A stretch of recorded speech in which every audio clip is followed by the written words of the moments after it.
Olá, muito boa tarde a todos, bem-vindos a mais uma live do Hotelier News, nesta quarta-feira, que é o dia das nossas lives.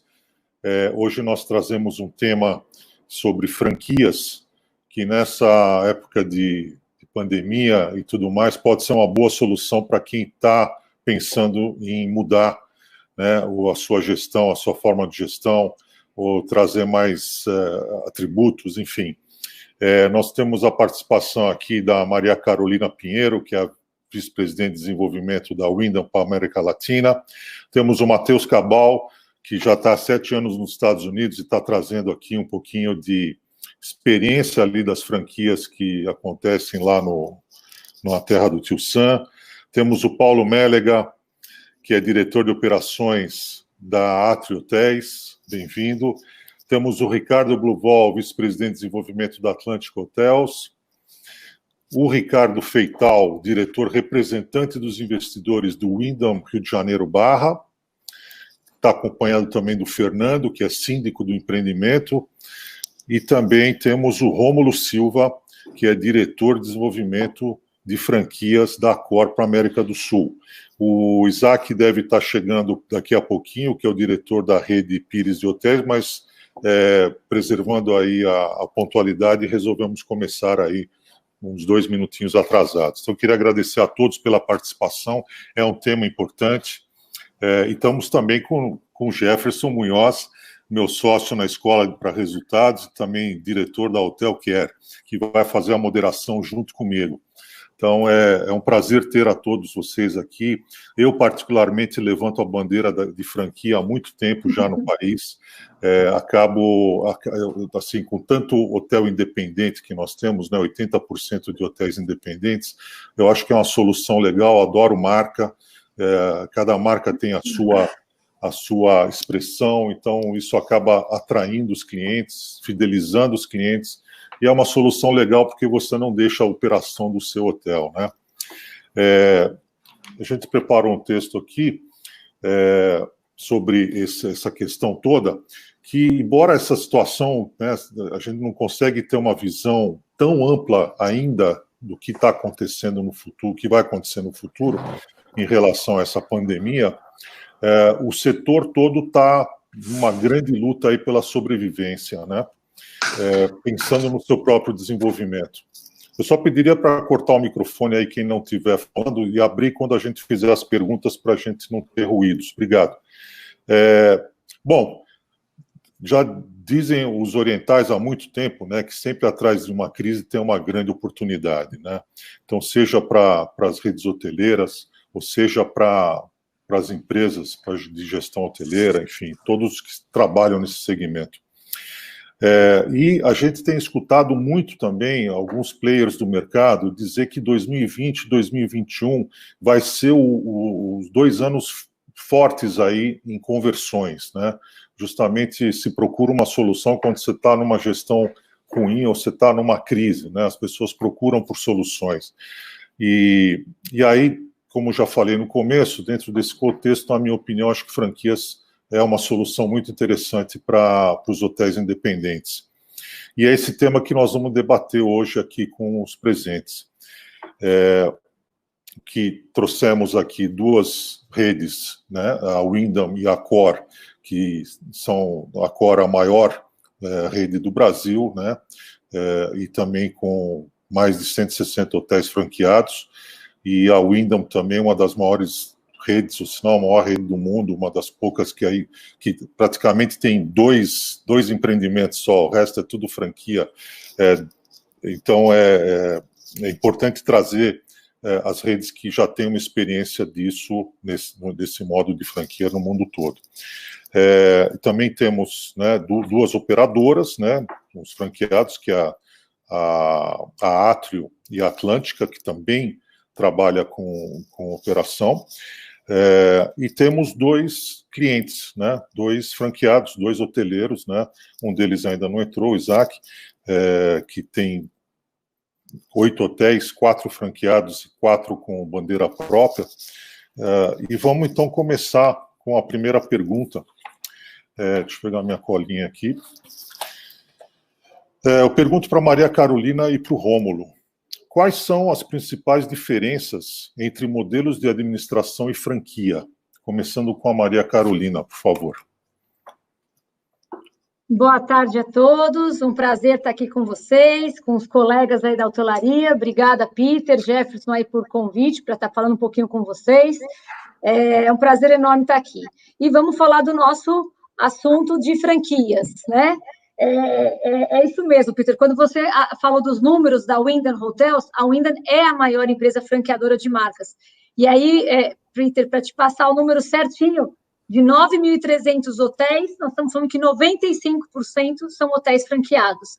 Então, é o DNA realmente da empresa, é o que ela vem desenvolvendo ao longo do tempo. E eu costumo sempre dizer, Peter, eu faço franquia, eu faço administração de hotéis, o que eu devo escolher, né, para o cliente? Não existe um modelo certo ou um modelo errado, isso não existe. O modelo vai depender realmente das características do empreendimento e também das características dos proprietários, né? Então, se eles têm tempo para se dedicar a uma operação hoteleira, se eles entendem alguma questão em relação à gestão, mas não existe um modelo certo ou errado. No caso da franquia, claro que a gente observa uma grande tendência aí pelo mundo. Por quê? Porque é uma autonomia muito maior que os proprietários têm, né? Quando você disse a questão da crise, da oportunidade, é evidente isso, sim, que acontece no mercado. É a hora que começa os proprietários cada vez quererem mais ver o dinheiro no bolso, né? Aonde eu consigo realmente mais resultado dessa operação. E a gente acredita, sim, o modelo de franquia vai criar... vai ser grande oportunidade para hotéis independentes. No caso, especificamente da Wyndham, da nossa empresa, nós temos focado já nos últimos 3 anos muito forte em franquia, até pela flexibilidade que as nossas 20 marcas oferecem. Então, como desenvolvimento de negócios, a gente acredita muito nesse modelo de franquia. E acho que nada melhor do que quando a gente tem realmente o cliente falando por que para ele foi importante, que a gente vai ter aí daqui a pouco o nosso parceiro aí do Wyndham Rio de Janeiro Barra vai falar um pouquinho sobre isso.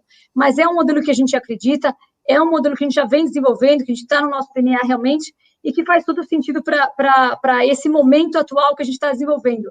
E eu gosto até de dar um exemplo, Peter, que a gente estava no comecinho da pandemia, era março, a gente indo para casa, todo mundo, e a gente assinou um contrato do Trip, em Varginha, em Minas Gerais. E eu até questionei Novos Negócios, que eu falei, mas por que ele está assinando o contrato agora, no meio disso tudo? Não, Carol, que realmente, quando ele for abrir o hotel, ele quer abrir com uma marca. Era uma marca independente, uma marca própria, e ele converteu para marca em meio à situação toda que nós estávamos vivendo. O hotel já está aberto agora, já está com toda a sinalização e já está realmente atingindo níveis de ocupação bastante interessante. Então, franquia é o modelo que a gente acredita, sim, e é o que a gente está desenvolvendo aí pelos próximos muitos anos. Bom, complementando o que a Carol disse, para nós da Accor também, o movimento de fortalecimento de franquias vem bem de encontro a isso. A gente, historicamente, a gente tem, hoje no nosso network, a gente tem, dos 400 hotéis em operação na América do Sul, tem 1/3, basicamente, 160 hotéis, quase 1/3 deles em operação de franquia. E a gente já vem num processo nos últimos anos em que a franquia tem se tornado cada vez mais. Do nosso pipeline de pouco mais de 100 hotéis que a gente tem, nós temos 2/3 desse pipeline em franquias. Então, mostra que a gente já vem convertendo, a gente já vem mudando o nosso ritmo de assinaturas de novos contratos para franquias, né? E respondendo à pergunta do Peter, de diferenças entre o contrato de administração e de franquia, é muito simples. O contrato de administração, quem faz a gestão desse contrato, desse hotel, é a própria Accor, né? Quem fornece a marca também faz a gestão. Num contrato de franquia, você tem 2 opções, geralmente. A Accor fornece know-how, fornece marca, distribuição, fidelidade, e o proprietário do hotel, ele tem 2 opções. Ele tem a opção de ele mesmo fazer a gestão do hotel, nesse modelo de franquia, ou contratar algum dos operadores que já faz a gestão dos nossos hotéis para operar o hotel dele. Basicamente são essas as diferenças entre os modelos de franquia e o modelo de administração, tá? Legal, obrigado. Passo aí a bola para o Jefferson. para continuar aí, por favor. Vamos lá, pergunta aí para o Matheus, Paulo e Bruvol. Bom, a gente sabe, né, por experiência, que os Estados Unidos é os reis das franquias, e na hotelaria não é diferente, né? O maior número de franquias em hotelaria está nos Estados Unidos, Canadá, né, na Europa, na América do Norte. E alguma coisa na Europa, não tanto. Por que o modelo, né, de franquia não se repete na mesma proporção aqui no Brasil? O que falta ainda, ou o que faltou até esse momento para que esse modelo não se desenvolvesse tanto? Pode ser, Matheus. Bom, vamos lá. Primeiramente, eu gostaria de agradecer ao Peter, ao Telenews, pelo convite, externar minha satisfação de poder participar com essas feras que estão nessa live aí do mercado hoteleiro, nesse painel. E aproveito para parabenizar o Rômulo aí, que tem uma recente promoção dentro da Cor, mostrando Obrigado. Que desenvolvimento aí é visto mesmo nesse momento aí, com carinho e com respeito. Então, parabéns, Rômulo, aí nesse momento de pandemia. Não espere o Vai Corinthians, tá? Não espere. E aí, uma coisa que eu tenho para falar de tentar responder essa interessante pergunta é que dentro desse momento de incerteza que é a pandemia, e uma certeza eu tenho hoje, que eu vou entrar nesse painel, nesse debate, e eu vou sair melhor, eu vou sair com mais conhecimento, que eu vou ter a oportunidade aí de aprender com vocês. Então, eu espero que isso possa acontecer com quem nos está assistindo e eu possa contribuir de alguma forma com vocês. Mas, tirando o Vai Corinthians e o Lero Lero, vamos lá para a tua pergunta. Primeiro, eu acho que a gente tem que desmembrar isso aí mais ou menos em três partes. Primeiro, o mundo hoteleiro americano com o mundo hoteleiro do Brasil. Acho que a primeira grande resposta é pelo próprio produto interno bruto. Quer dizer, nós temos uma economia dos Estados Unidos que tem um produto interno, que teve um produto interno em 2019 de aproximadamente 22 trilhões de dólares, 21,5 trilhões de dólares, uma economia com produto interno brasileiro em 2019 de em torno de 1,6 trilhões de dólares, ou 7 trilhões de reais, se eu não estiver equivocado. Então, só esse tamanho já mostra aí por que eu tenho muito mais hotéis nos Estados Unidos do que no Brasil. É o tamanho da economia. O segundo, quer dizer, são 13 vezes maior o produto interno bruto, né? O segundo ponto, que eu acho que é um ponto extremamente importante, e aí afeta diretamente o modelo de franquia americano para hotelaria, chama-se o fomento do mercado imobiliário através de banco. Então, você se desenvolve aqui, tanto no mercado imobiliário residencial, vacation home, como hotel, muito através de financiamento bancário. Então, isso torna o negócio extremamente atrativo. Você não tem uma grande dificuldade, entre aspas, óbvio, quando você tem um bom projeto, tem um bom cadastro, de conseguir ter o dinheiro para se desenvolver. Então, isso acho que são as duas grandes razões. É óbvio que longe disso, quando você vai desenvolver qualquer negócio, você vai olhar a tua oportunidade, o teu risco, a tua exposição de caixa, estabilidade da economia, estabilidade jurídica e contábil, de onde você está fazendo, que são, acho que depois, efeitos secundários, principalmente quando a gente analisa a oportunidade de investimento internacional. Então, eu acho que a primeira grande diferença de tamanho de hotelaria, de tamanho de produto, de oferta hoteleira, está relacionado à produção interna bruta do país. Os Estados Unidos produzem 13 vezes mais do que o Brasil. Então, se eu falar que os Estados Unidos têm 13 vezes mais de hotel disponível, eu não estaria errado. Eu estou muito próximo disso. Se eu não estou enganado, os Estados Unidos têm em torno de 50 mil hotéis em operação de todos os níveis, do motel até o top do top, e o Brasil nós devemos ter em torno de 5.500, alguma coisa nesse sentido, tudo isso antes de pandemia, tá? Depois de pandemia a gente não sabe quais são os números que está ficando. Então acho que a primeira grande justificativa é isso. E aí o porquê de tanta franquia? Primeiro que o americano entende que a franquia realmente é uma coisa que contribui, e eu concordo em gênero e grau. Nós temos 2 propriedades aqui, as 2 a gente comprou o direito da franquia para poder ter. Então, eu sou fã de franquia, eu acho que franquia tem muito mais prós do que contra, e estamos aprendendo a fazer a gestão aqui, então acho que isso é fundamental. E o que eu ia falar com relação à franquia, porque desses 50 mil, ao contrário do Brasil, 75% dos hotéis dos Estados Unidos que opera sobre algum tipo de franquia, sobre algum tipo de bandeira, fica menos difícil ou é melhor visto pelo sistema financeiro na hora que ele te dá a grana, quando você está com uma chancela de uma marca. Então, ele entende que além de você estar buscando estudo de viabilidade, além de você ter um monte de condições positivas para o negócio, você também tem uma marca que validou tudo isso. Então, isso facilita bastante a parte do financiamento bancário, que é um meio de você rentabilizar e tornar um negócio extremamente interessante para a hotelaria. O que eu queria só fazer um parênteses, assim, rapidinho, é o seguinte: esse peso de por que no Brasil a gente não tem tanta franquia, tantos hotéis, quando a gente faz uma relação comparando o mercado americano com o mercado brasileiro, na rede de fast food, por exemplo, a gente vai ver essa desigualdade. Nos Estados Unidos, eu tenho mais ou menos 199 mil operações de fast food. Eu tenho mais de 100 tipos de bandeira no fast food disponível. Então, e no Brasil, a gente não está nem perto desse número. E a mesma desigualdade a gente vai ver em companhia aérea, instituição financeira. Aqui você tem banco de bairro, banco de comunidade, bancos gigantescos. Então, essa desigualdade que a gente fala, uau, é só na hotelaria? Não, ela acontece na sua grande maioria dos segmentos, e isso está relacionado, eu acho, que ao tamanho da economia, quer dizer, por isso só fala. Mas voltando a falar um pouco de hotelaria, e fazendo uma brincadeira rapidinha, a vantagem da hotelaria é o seguinte: quando eu falo com fast food, eu não pego um Mateus Hambúrguer em Araraquara e eu converto o Mateus Hambúrguer num McDonald's, num Burger King. Agora, um Mateus Hotel Palace dá para converter para um Ibis, para um Comfort, bem ajustadinho, conversadinho, com ramadinha, enfim. Então, a parte da hotelaria na conversão é legal, você consegue pegar operações, e aí é onde a gente vê o copo um pouco cheio, para o nosso lado, para o lado da hotelaria.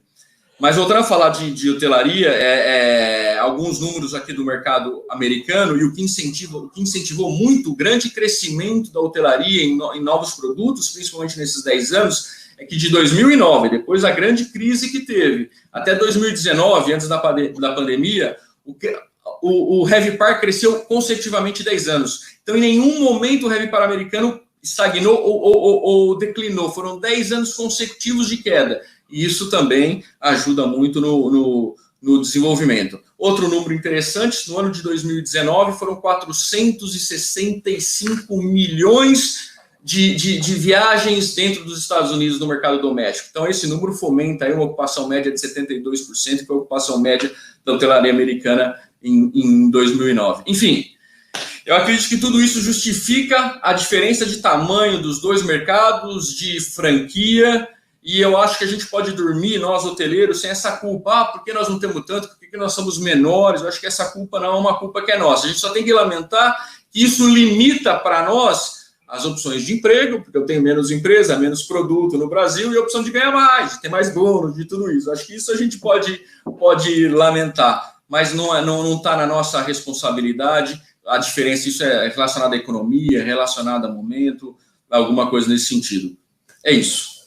Legal. Obrigado, Matheus. Paulo, Gruvol, o Matheus deixou alguma coisa para vocês?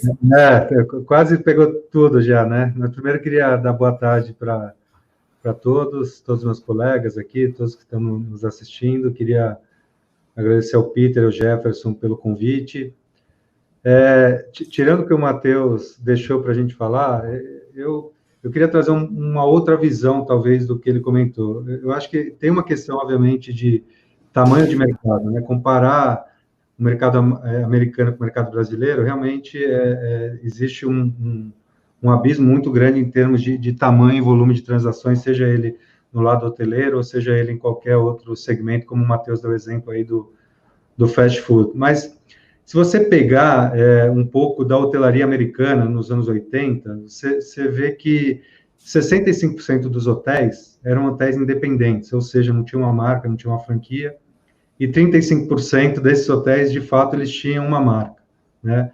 Se você trouxer esse cenário, como o Matheus já comentou, para os dias de hoje, né, o cenário mudou por completo. Então, 70%, 65% a 70% do mercado, ele tem uma bandeira, ele tem uma marca, ele carrega uma franquia, e 30% não tem, né? Fazendo um paralelo para o Brasil, né, a nossa foto hoje do mercado, ela é a foto do mercado americano dos anos 80, ou seja, 35% do nosso mercado, ele tem uma bandeira, uma franquia, uma marca, e os outros 65% ele não tem, né? E aí eu acho que tem a ver muito com o que o Matheus comentou, que é o ciclo de maturidade dos mercados, né? Então, assim, culturalmente, o americano ele consome marca, ele consome franquia, né? Desde a década de 90, enfim, anos 2000, a hotelaria lá, ela já deu um salto, um boom muito grande, a competitividade, ela aumentou de forma significativa, e aí os hoteleiros independentes, né, viram como uma necessidade de se adaptar ao novo mercado. Então, para que eles ganhassem, obviamente, visibilidade, para que eles pudessem competir num mercado altamente competitivo, aí, desculpa a redundância, né, eles precisavam se associar a alguma grande rede, alguma grande marca, né, que tivesse o poder aí, de fato, de agregar, não só com a marca, questão de marketing, vendas, distribuição. Então, do ponto de vista de timing, né, eu acho que a gente tem esses dois efeitos comparando os dois mercados. A gente tem um delay realmente no mercado brasileiro em relação ao mercado americano, não só na questão de marca, você pegar a questão de distribuição, aqui com todos os hoteleiros, também a distribuição eletrônica no mercado americano, ela já é muito mais desenvolvida, né, há 20, 15 anos. A gente teve um boom aí, talvez, nos últimos 10 anos no mercado brasileiro. Então, o que eu acho? Primeiro, existe um ciclo natural de negócio, esse delay. Segundo, o mercado brasileiro, né, vem se tornando cada vez mais competitivo nos últimos anos. Então, de fato, né, além da cultura do brasileiro, há 10, 15 anos atrás, não consumir tanto marca, né, chegaram as grandes redes, as grandes marcas, as grandes administradoras, o mercado ele começou a ficar mais competitivo. E aí, também, dando outro exemplo, proporcionalmente nos últimos 4, 5 anos, o mercado de hotelaria embandeirado, ele cresceu mais proporcionalmente em relação aos hotéis independentes. Então, esse gap, ele vem diminuindo. E, na minha opinião, né, eu acho que ele vai se acentuar a partir dos próximos anos. Né? E por que ele vai se acentuar? Primeiro, e aí eu vou tirar a pandemia de lado, acho que a pandemia é uma questão pontual, mas ela ajuda, de fato, essa aceleração. Né? Você tem uma questão que a hotelaria está mudando. Né? Hoje existem investimentos vultuosos sendo feitos por todas as administradoras, redes, na questão de distribuição, na questão de investimento em estrutura para captação de hóspede, né? E cada vez fica mais complexo, né, de um hotel independente concorrer dentro desse cenário. Então, na Atlântica, de fato, a gente tem as nossas marcas próprias que a gente também desenvolve no modelo de franquia. Nos últimos anos, a gente viu um crescimento bastante significativo, né? Hoje já operamos aí temos 140 hotéis, praticamente 22 mil quartos, 20% do nosso inventário ele já é no modelo de franquia, né? Então, esse modelo ele vem crescendo ano a ano, e eu acredito até que com a questão da pandemia agora, né, além da questão da complexidade do negócio, que mudou muito nos últimos anos, ela vai ter uma aceleração aí para os próximos 2, 3 anos, e aí diminuindo talvez esse gap de proporção entre embandeirados e independentes. Legal, Bruval. Obrigado. Paulo, quer complementar mais alguma coisa? Quero sim. Não sobrou muito, eles abordaram já os principais aspectos, mas queria primeiro agradecer o Peter, Jefferson, Hotelier News aí pelo convite para participar. Dizer que o negócio da Atrio é um negócio de franquia. A Atrio tem 32 anos de existência, sempre trabalhou no modelo de franquia, sempre com a Accor. Nós operamos 55 hotéis hoje em 12 estados no Brasil, estamos em todas as regiões. E o nosso DNA e negócio sempre foi franquia de hotéis. Nessa pergunta específica entre Estados Unidos e Brasil, realmente a questão de tamanho de mercado ela explica uma parte da história, né? E pegando alguns outros dados, no Brasil nós temos em torno de 500 mil quartos de hotel, nos Estados Unidos são mais de 4 milhões, nós estamos falando de quase 10 vezes o tamanho do mercado do Brasil em unidades habitacionais, né? E essas características que tanto o Ricardo e o Matheus comentaram, de ter muito mais bandeiras implantadas no mercado americano que no brasileiro. Tem uma questão que eles ainda não abordaram, que eu queria comentar, que é a seguinte: o estágio de desenvolvimento do mercado hoteleiro nos Estados Unidos e no Brasil são muito diferentes, né? Esse estágio é muito diferente. Os Estados Unidos está talvez 20, 30 anos na frente, e eles já passaram por um processo de interiorização, né, de desenvolvimento dos mercados secundários e terciários, que o Brasil tinha começado a passar alguns anos atrás, mas é uma coisa recente, né?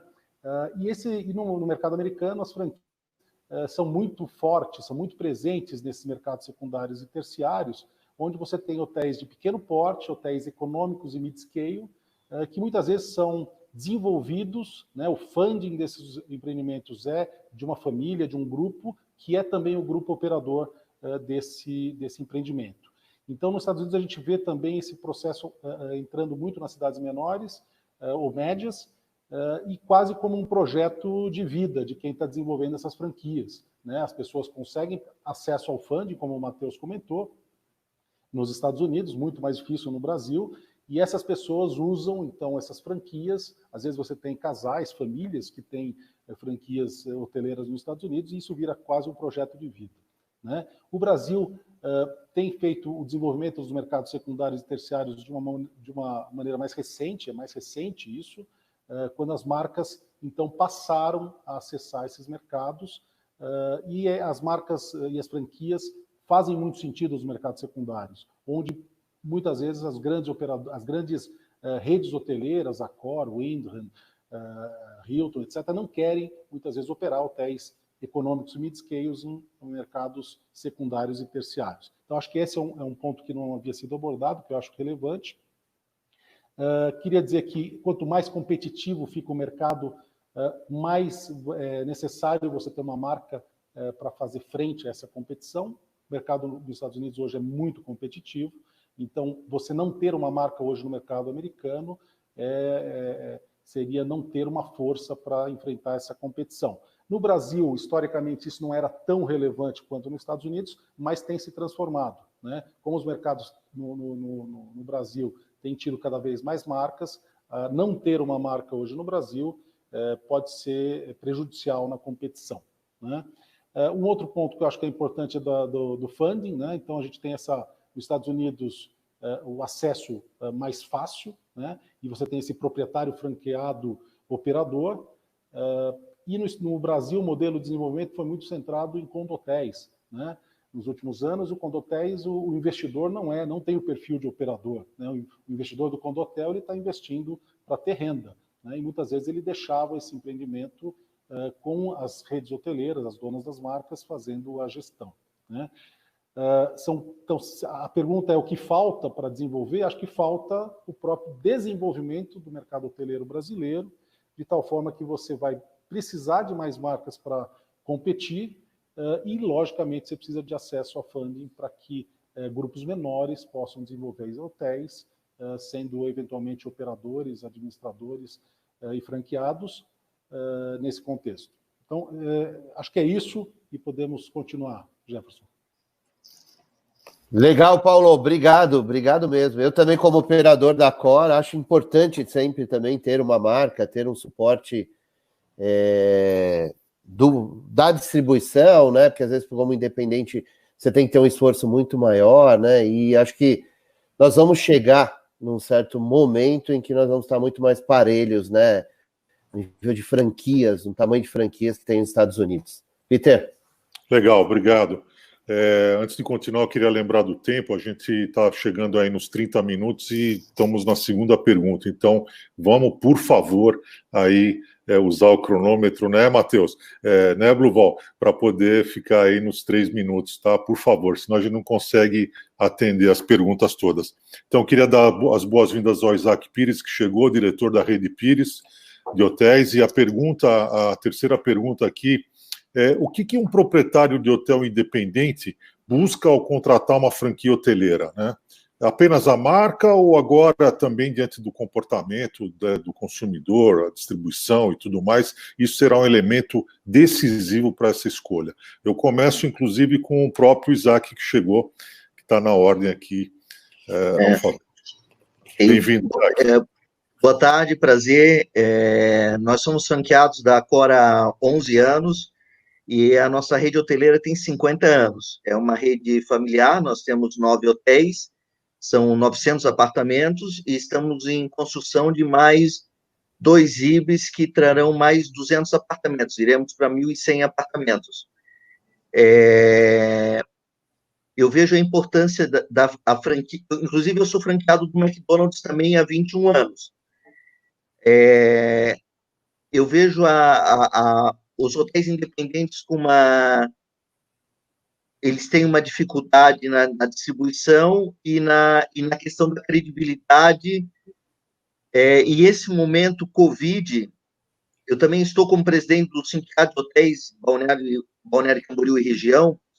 Eu vejo esse momento Covid um momento que vai ser pós-pandemia, vai ser muito importante para nós, porque cada vez mais as pessoas vão procurar a credibilidade da marca.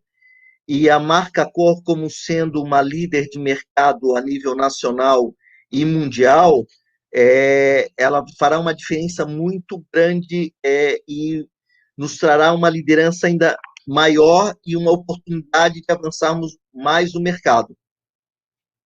Obrigado. Obrigado. Vamos então ao Ricardo Feital, que é lá do Wyndham Barra, do Rio de Janeiro, franqueado da Wyndham. Boa tarde a todos. Obrigado aí ao TN News pelo convite.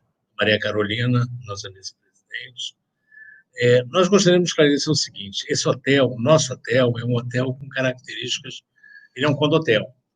Então, viemos de administrações finais um pouco desastrosas, na época que ele pertencia a uma rede operadora. E o maior investidor do hotel, ele assumiu a sindicância em 2016, logo 2016, 2017. E eu, como segundo maior investidor, e o Fernando terceiro, nós assumimos em 2017. E de lá para cá, a gente vê isso como uma propriedade nossa. Sou investidor de UHs, né? Eu tenho UHs, investimento meu aqui no Fazano do Rio e no W South Beach, em Miami. Então, eu percebi que a minha quantidade de unidades aqui era muito grande e o risco que a gente tinha era de perder isso, porque o condomínio ia bem, mas o hotel ia muito mal. O hotel ficou sem operadora, depois entrou operadora, mas sem bandeira. Em suma, existia um clima de conflito muito grande. Decidimos que a gente teria que ter uma marca para voltar a ter penetração nos canais internacionais, principalmente Estados Unidos, que era um bom cliente, e dos Países Baixos, Holanda, Bélgica e tudo, ou seja, nosso objetivo era alcançar isso. Sabíamos que sozinho seria impossível. Entrevistamos uma grande rede inglesa e duas americanas, incluindo a Wyndham. A grande diferença da Wyndham é o seguinte, é que coincidiu, quando nós procuramos a Wyndham, dela estar entrando no mercado brasileiro. E a Maria Carolina e os demais colegas dela tiveram conosco e nos mostraram uma coisa importante. Um hotel que está em recuperação, ele precisa de flexibilidade. Os nossos hotéis, os quartos, não estavam em condições boas, os OHs. Então, nós decidimos, nessa época, que não só entraríamos na Wyndham, como íamos recuperar financeiramente o hotel. E, para isso, nós precisávamos, eu e o Fernando, estar aqui para olhar o dia a dia. E começamos a criar tudo do zero. Nós não tínhamos nem operadora. Pegamos operadoras independentes, que em áreas distintas, uma na área comercial, outra na área financeira e de análise de riscos, que nos deu o apoio que a gente precisava para isso. Decidimos escolher a bandeira. Para escolher a bandeira, a rede Wyndham era uma rede relativamente nova no Brasil, mas as conversas que nós tivemos, qual era o medo de franquia? Qual é o medo que todo mundo tem de franquia? É que os contratos de franquia, principalmente na década de 80, 90, quando entraram no Brasil, viraram contratos que escravizavam muito o franqueado. E, na realidade, no ramo de hotéis, a gente percebeu que não é isso que ocorre. Pelo menos com a Wyndham, nós tivemos uma grata surpresa, porque eles nos deram muita liberdade para poder trabalhar e uma forma de nós podermos concentrar. Como é que nós vamos fazer os investimentos? Trabalho é que nem plantação. Você planta e colhe. Felizmente, hoje nós estamos colhendo. O hotel vem numa recuperação muito grande, na contramão do mercado, que a maioria dos hotéis, com a pandemia, teve uma série de problemas de ocupação, ao contrário nosso, porque nós tínhamos um planejamento. A gente, quando ocorreu essa coisa toda, nós nos informamos com amigos nossos de fora sobre o que era essa infecção, porque aqui no Brasil as informações eram muito desencontradas, tinha um cunho político, discussões, então entendemos bem. E, para isso, nós nos preparamos o máximo possível junto com a Winda. A Winda nos dando toda a assessoria. A Winda veio aqui, treinou o nosso pessoal em RM, em marketing. Em suma, ela nos deu o apoio que a gente esperava e propagou a marca para o exterior, além de trazer negócios muito interessantes. Então, para nós, foi um acerto muito grande. Por que um operador, ele entra, um novo vamos dizer, hotel entraria no ramo de franquia? Mais ainda, porque o que ocorre é o seguinte, nós tivemos aqui no Brasil nós chamamos de novo mundo, tá? Mas na Europa se chama de outro mundo. Então, por quê? Porque mudou tudo, não tem novo. Novo, se fosse partir do princípio do velho, não dá. É uma situação nova, desconhecida. O que todos estão pensando, eu peço até desculpa exceder o tempo, mas a gente precisa esclarecer isso. O que todos estão pensando é que a Winda, como uma franqueadora, veio várias vezes a gente para ela colher a nossa experiência positiva. Para quê? Para ela usar com os outros franqueados dela. E esse compartilhamento é que faz a franquia ser forte. Muito obrigado. Aí, desculpe o excesso do tempo. Imagina, obrigado aí, Isaac e Ricardo. Jefferson, por favor. E do lado aí das administradoras, né, de franquias, né, como o Rômulo colocou, né, os profissionais que administram as marcas aí. O que, quando vocês fecharam com a Cora, ou a própria distribuição aí da Redson, né, e também da Choice, o que vocês procuraram, né? Ter uma marca só internacional que desse essa visibilidade? Quais foram os benefícios, né, nessa procura, diretos e indiretos, e por quê? Então, eu queria que você falasse um pouquinho mais. Bom, nós fomos por esse caminho, né, a Atrium com a Cora, a Atlântica surgindo aí com a Choice, depois Redson, e depois até a administração de marcas independentes, mas começou com uma master franquia. Quais foram os objetivos, né, e quais são os grandes ganhos que vocês conquistaram com isso? Quem começa, Jefferson? Pode ser você, Paulo. Então, final... Para eu não ficar por último, que nem na outra vez. De novo, exatamente. Bom, vamos lá. Nós da Atrio, por que nós fazemos negócio com a Cora há 30 anos? Né? A gente entende que o negócio hoteleiro ele tem basicamente 3 pilares. O pilar da propriedade, do ativo, o pilar da marca e o pilar da administração, da gestão. Né? E muitas vezes fica muito eficiente quando você separa esses 3 pilares em 3 agentes diferentes. E é o que acontece no caso das administrações dos nossos hotéis na Atrio. A propriedade ela está na mão de investidores, a gente utiliza marcas da Cora e a gente faz a gestão. Né? Cada um tem um interesse, um foco, e com esse modelo a gente consegue ser muito eficiente. O que a gente busca quando a gente coloca uma marca Core nos nossos hotéis? Logicamente que a primeira grande questão é o reconhecimento de marca, né, uma diferenciação no mercado em relação à concorrência, né, você tem a identificação de uma marca reconhecida internacionalmente, mesmo nacionalmente, então isso é muito importante. Você busca também os benefícios de um programa de fidelidade, que traz uma recorrência de ocupação no seu hotel, isso é super importante. A distribuição sempre foi importante também na franquia. Eu acho que historicamente, 20, 30 anos atrás, era o grande benefício, além do reconhecimento de marca, era você ter visibilidade junto aos clientes através dos canais de distribuição da franqueadora, né? Receber, logicamente, os padrões de operação, né? Então você recebe os manuais, as orientações de como fazer a operação do hotel.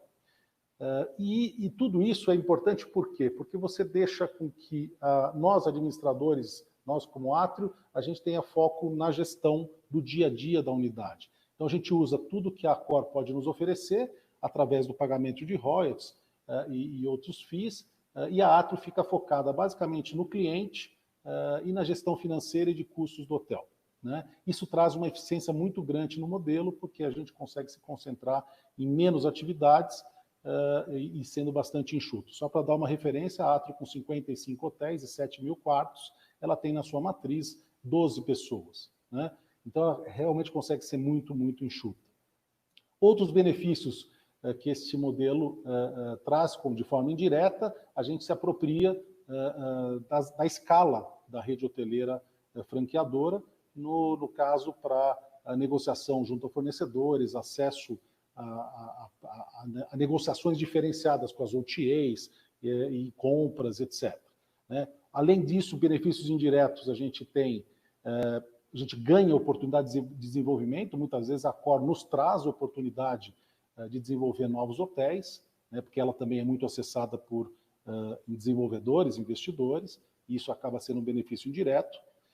Um benefício indireto é o desenvolvimento do produto, né? Talvez indireto ou direto, mas o desenvolvimento do produto. A Atrio não pensa no quarto do futuro, o futuro quarto Ibiza, o futuro quarto novo hotel. Quem está fazendo isso é a Accor, e a gente se apropria, logicamente, e quando isso chegar, a gente pode fazer as reformas nos hotéis que a gente tem para atualizar o produto.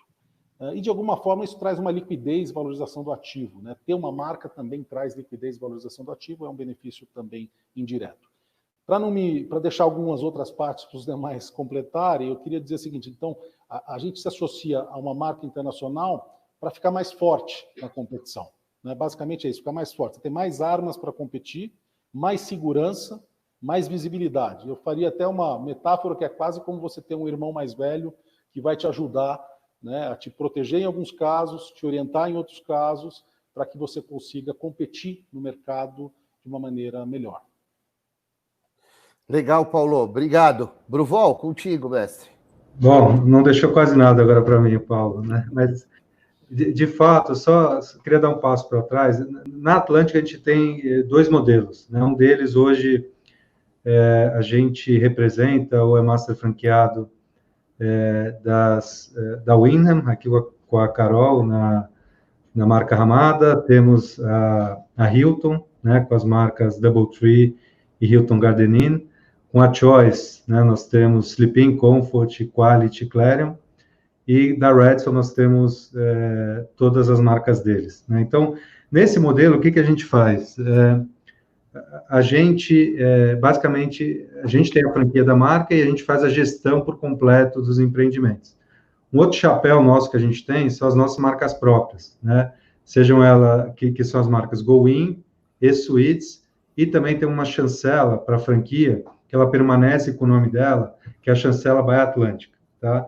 Por que eu tô comentando isso? O Paulo, acho que ele cobriu todos os aspectos, né, relacionados a uma marca internacional. Então, hoje o que se busca muito, né, e se buscava desde sempre, é a questão de distribuição, a questão da fidelização desse hóspede e a questão da demanda internacional, né?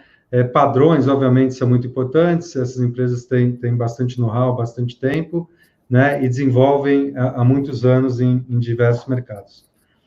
O que é importante de forma geral, e acho que o Paulo cobriu, mas eu queria dar uma ênfase nisso, seja uma associação com uma marca internacional, com uma administradora, basicamente é capilaridade, é presença, né, é ser robusto, é ser completo. Por que eu estou falando isso? Hoje, de fato, você fazer parte de uma rede, de uma marca, né, você consegue uma penetração muito grande em clientes, né, sejam eles clientes corporativos, sejam as OTAs que hoje estão no mercado, você consegue condições especiais e diferenciadas, né, de comissionamento, você tem preferência na venda por grandes parceiros. Então, eu acho que esse é um viés do que se busca estar numa rede, numa grande empresa, vamos dizer, com capilaridade no mercado.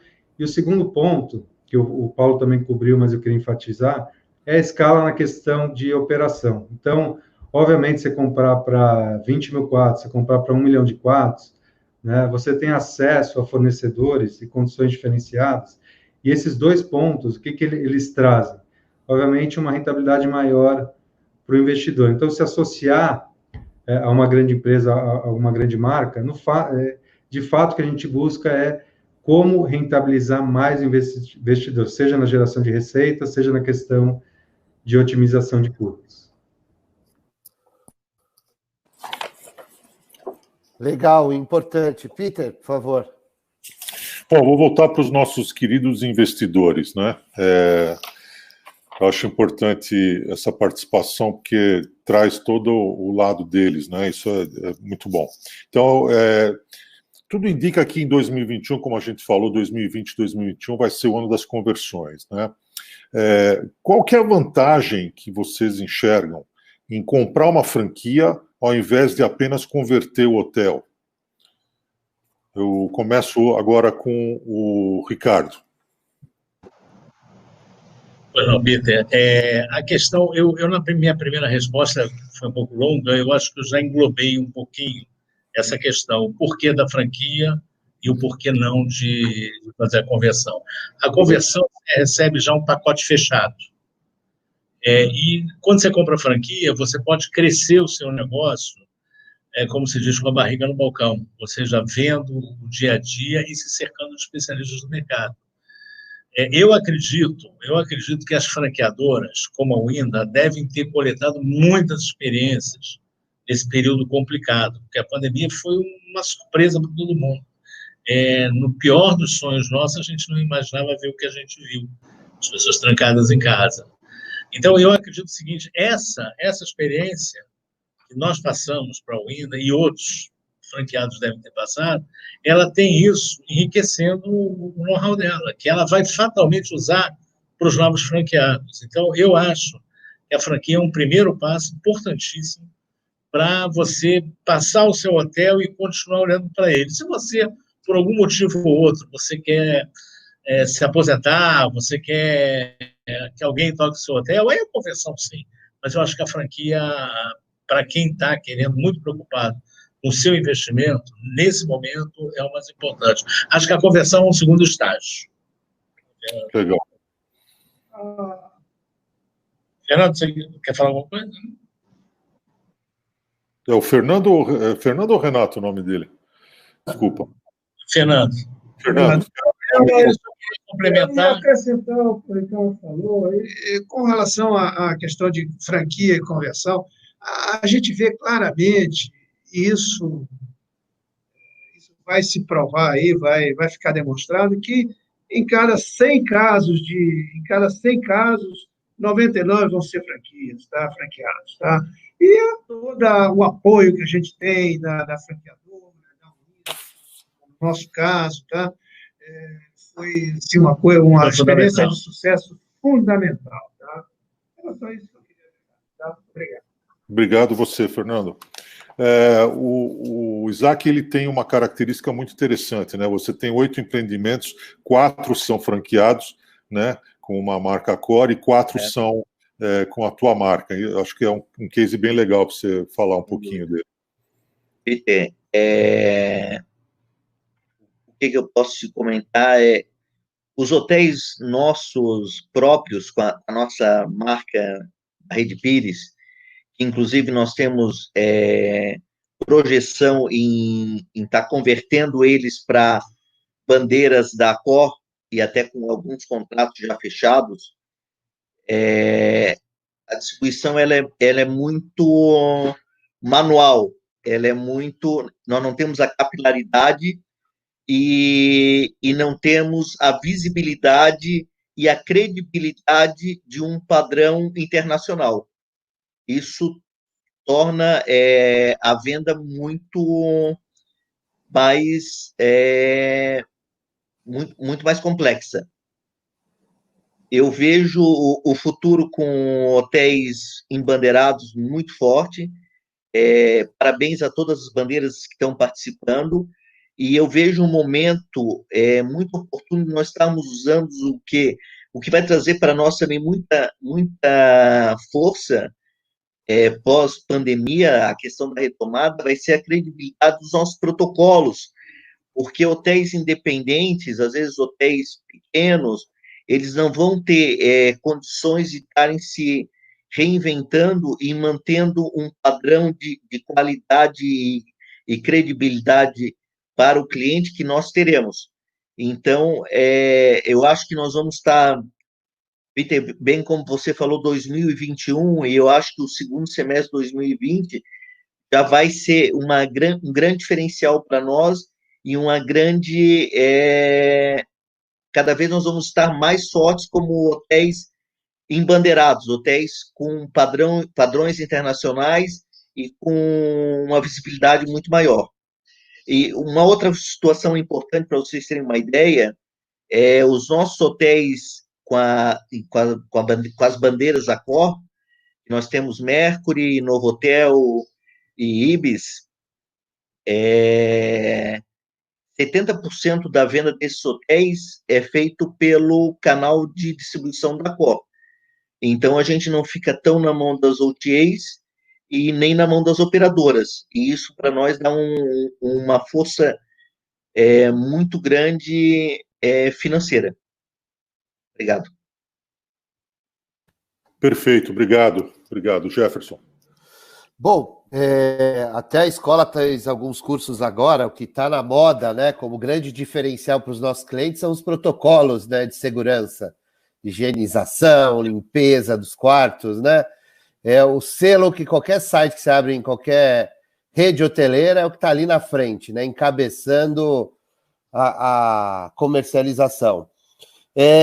Para Maria Carolina e para o Rômulo, como que as redes franqueadoras, né, tanto a Accor e a Wyndham, que criaram os protocolos e divulgaram amplamente esses seus protocolos para os seus clientes, como que elas podem garantir que eles estão sendo cumpridos lá na ponta pelos franqueados?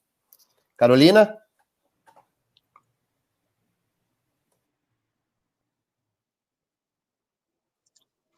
Microfone. Agora sim. Agora tiraram meu microfone.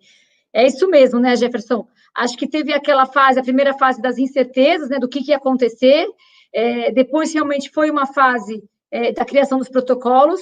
E aí eu achei muito interessante, eu participei de vários treinamentos operacionais com os franqueados, e chegou-se até a pessoas de todos os hotéis, a região toda fazendo, a gente fez vários treinamentos em 3 línguas, português, espanhol, inglês, e as perguntas dos hotéis eram muito interessantes, mas então eram perguntas assim, mas a fronha do travesseiro, eu posso tirar e misturar com o lençol da cama? Então, eram perguntas muito operacionais, mas que realmente eram necessárias do dia a dia, com muitos questionamentos.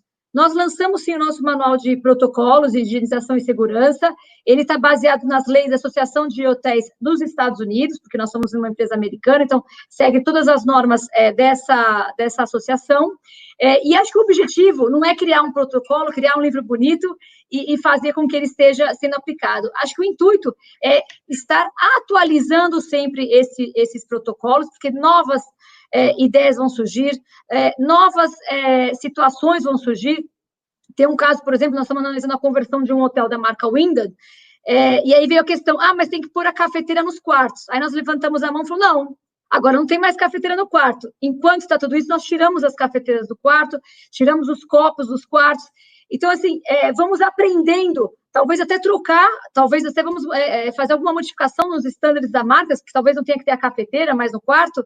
Enfim, acho que realmente vai ser um grande aprendizado para todo mundo essa nova fase dos protocolos. Agora, claro que nós somos totalmente dependentes das equipes dos hotéis. E eu acho que aí, quando você tem equipes extremamente motivadas e uma capacitação intensiva por parte das operações dos hotéis e de nossa parte como franqueados, são através dos treinamentos que a gente faz, vários treinamentos e várias conversas, até para que surjam essas dúvidas da fronha do lençol, se eu posso pôr junto com o lençol ou não posso pôr junto. Então, acho que isso é super importante. Tiramos tudo que é papelaria dos quartos, hoje não existe mais nos nossos protocolos de estándares de marca, não tem mais isso. E o que foi interessante foi, por exemplo, até o adesivo que coloca a 1 metro da recepção, o acrílico que tem que colocar, tudo isso nós colocamos às disposições, os papéis que têm que estar indicações, adesivos de indicações, aonde estão as informações do hotel, tudo isso a gente fornece para os franqueados, eles fazem eles personalizam o documento, mas é tudo fornecido. E até é interessante que eles perguntam, mas qual é o fornecedor que eu posso comprar a fita adesiva para pôr no chão? Então, esse é o papel da franqueada, apoiar os hotéis nas suas necessidades. Claro que para o cumprimento desses protocolos todos é uma base de muita capacitação, muito treinamento e muita proximidade, muita comunicação com todos os empreendimentos para que as equipes entendam a necessidade disso. Não só para que os funcionários estejam tranquilos e estejam capacitados para fazer valer os protocolos, mas que o hóspede que vá ao empreendimento sinta possa sentir que tudo aquilo que ele estava escutando daquela empresa, daquela bandeira, daquela marca, está sendo válido. Então, assim, é um grande esforço, sim, é uma novidade para todos nós. Nós tínhamos antes, nós fazíamos sempre muitas auditorias nos hotéis que eram franqueados, mas agora, mais do que nunca, a questão da segurança e da higiene, se já era importante, agora, mais do que nunca, é extremamente necessário, e não só o cumprimento nos hotéis, mas também você passar realmente para os clientes, para os hóspedes, para as empresas. Nós temos hoje empresas nos consultando que eles não querem mais ficar em hotéis com carpetes, eles querem que sejam os hotéis sem carpetes, empresas grandes, internacionais. Então, a gente tem que realmente, nós vamos nos adequando a todo esse processo, mas sempre muita capacitação e muito treinamento nas equipes dos hotéis, para todo mundo viver realmente esse novo normal. Legal, Carolina, obrigado. E é interessante o que a Carolina comentou, porque a gente discutiu numa outra live sobre Customer Care, que o cliente está voltando a ligar para os call centers, né, as centrais de reservas, porque eles têm dúvidas nos protocolos, e uma coisa que quase tinha sido abandonada, né, no dia a dia no passado, começou a ser ativo, principalmente hotéis de lazer, que a pessoa viaja com a família, com a criança, com os parentes. É interessante, né? Uma situação gera uma mudança de comportamento de compra do cliente. E aí, Romulo... Só para completar, então, você está falando disso. Realmente, os hotéis que estão promovendo as reservas são os hotéis em funcionamento. Então, uma dica que a gente dá, reservas futuro, o hotel tem que estar aberto, funcionando, porque vai ter essa ligação que você está falando, Jefferson, perguntando, o quarto é limpo todo dia? A camareira vai entrar no meu quarto? Meu filho vai poder comer no restaurante ou não? Você tem toda a razão, Jefferson. As pessoas, os clientes estão ligando para os hotéis para saber dos novos protocolos. É isso mesmo. Legal. Romulo, e vocês na Cor, como que estão? É um pouco disso mesmo que a Carol comentou, eu só... falando um pouco dos procedimentos a Cor hoje tem um protocolo só, mas 2 tipos de certificação, que é o AllSafe. O AllSafe a gente garante que o hotel está cumprindo isso, tem um procedimento de auditoria, uma autoauditoria que é feita, que a gente consegue verificar se o hotel está aplicando corretamente os processos do AllSafe.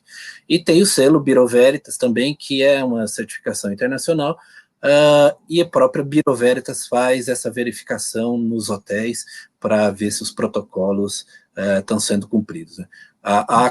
Desde o começo da pandemia, ela vem atualizando o manual, ela fez uma versão do protocolo logo no começo, saiu uma segunda versão e a gente já está trabalhando numa terceira versão. A gente vem pegando o que tem acontecido em China, o que vem acontecendo na Europa, e adaptando o manual constantemente, assim. E falando um pouco de comportamento de hóspede, uma coisa bastante curiosa que a gente avalia que é isso mesmo, né? Tem essas ligações do hóspede que liga todo preocupado com o protocolo de segurança, quer saber